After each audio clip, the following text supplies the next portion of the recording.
అందరికీ నమస్కారం. ఈ మాటలు ప్రధానంగా పల్లెల్లో యువత మరియు తల్లిదండ్రులను ఉద్దేశించి చెప్తున్నాను. ఇప్పుడు స్థానిక ఎన్నికలు జరుగుతున్నాయి. స్థానిక ఎన్నికల్లో పల్లెలు చాలా అద్భుతంగా పాల్గొనేవండి. సర్పంచ్గా మన మిత్రులు వేశారు, వార్డు మెంబర్గా మన సన్నిహితులు వేశారు. ఎవరైనా వేయండి, ఎవరితోనైనా తిరగనివ్వండి. ఏ పార్టీలు ఏ అంశము డబ్బులు తీసుకుంటారా ఎట్లా ఇవన్నీ విషయాలు కాదు మాట్లాడుతున్నారు.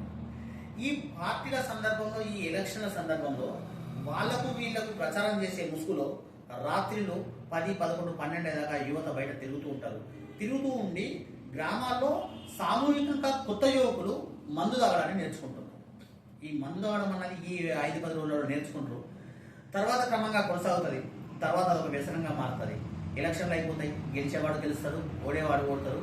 సరే, గెలిచే ఓడే ప్రయోజనాలు ఏమున్నా కానీ ఈ మందు తాగడం అనే అలవాటైన యువత ఉన్న చూడండి, అది తక్షణం కీడు తయారవుతుంది. వాళ్ళు రాజకీయ నాయకులు మనకి ఏం మేలు చేస్తారనేది తర్వాత విషయం. కానీ ఈ పూటకు ఇంకా ఎన్నికలు జరగనే లేదు, మన పిల్లవాడు తాగడం నేర్చుకుంటుండే కదా. నేను 20 ఏళ్ళ ఉపాధ్యాయ వృత్తి అనుభవం కూడా చెప్తున్నాను. ఇప్పటికి 5-6 ఎలక్షన్లను చూశాను. ఎప్పుడూ మందు ముట్టని పిల్లవాళ్ళు, చాలా యోగ్యులైన పిల్లవాళ్ళు, తెలిసి తెలియని 16, 17, 18, 19 ఏళ్ళ వయసులో వాళ్ళ వెంట తిప్పుకొని తిరిగి మరి తల్లిదండ్రులకు తెలిసి జరుగుద్దా, తెలియక జరుగుద్దా, ఏం జరుగుద్దో, లేకపోతే ఈ ఎన్నికల మీద అత్యంత ఉత్సాహం కొద్దీ తల్లిదండ్రులు పాల్గొంటూ వాళ్ళ కొడుకు ఎక్కడ తిరుగుతున్నాడు అన్న విషయాన్ని పట్టించుకోకపోవడం వల్ల వాడు తాగుడు అలవాటవుతుంది. తెలుసుకుంటుంది, తర్వాత అది అలవాటు అవుతుంది, తర్వాత వ్యసనం అవుతుంది.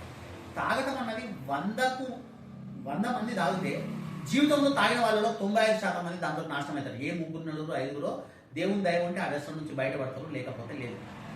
వాళ్ళ జీవితాలు ఏ గొప్ప స్థాయిని సాధించకుండా నాశనం అవుతాయి.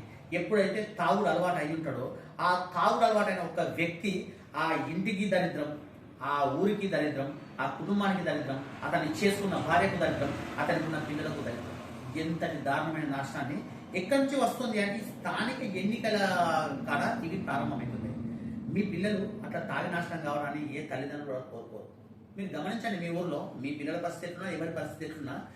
గతసారి ఎన్నికల్లో మన గల్లీలో ఎవడెవరు కొత్తగా కళ్ళు తాగుడు అలవాటు అయ్యింది, వాడి గది ఇప్పుడు ఎట్లుంది. ఇప్పుడు తిరుగుతున్న వాళ్ళలో ఎవరెవరు కొత్తగా తాగడాన్ని అలవాటు చేసుకుంటుండ్రు, ఎట్లా ఉంటుంది పరిశీలించండి. సాధ్యమైతే దాన్ని ఆపండి. రేపు ఎప్పుడు 5 సంవత్సరాలు జరిగే అభివృద్ధి కోసం ఇవాళ మన పిల్లవాళ్ళను మొత్తం ఇంతటి దారుణానికి బలివ్వాల్సిన అవసరం లేదు. గ్రామాభివృద్ధి కోసం మన పిల్లవాళ్ళని నాశనం చేయాల్సిన అవసరం లేదు కదా. ఇలా తాగుడు అలవాటు కాకుండా కూడా మరొక పద్ధతి ద్వారా మనం గ్రామాల అభివృద్ధి చేసుకోవచ్చు. ఒకవేళ తాగితేనే అభివృద్ధి అవుతుంది అంటే అటువంటి అభివృద్ధి ఎందుకండి? పిల్లలు తాగుడు అలవాటు చేద్దామా? అది కాదు కదా. ఎట్టి పరిస్థితుల్లో మీ ఇంట్లో పిల్లలు, మీ పిల్లల స్నేహితులు, మన ఊరి యువత, మన గల్లీ యువత, మన గ్రామ యువత తాగుడుకు అలవాటు కాకుండా చూసుకునే ప్రయత్నం చేద్దాం.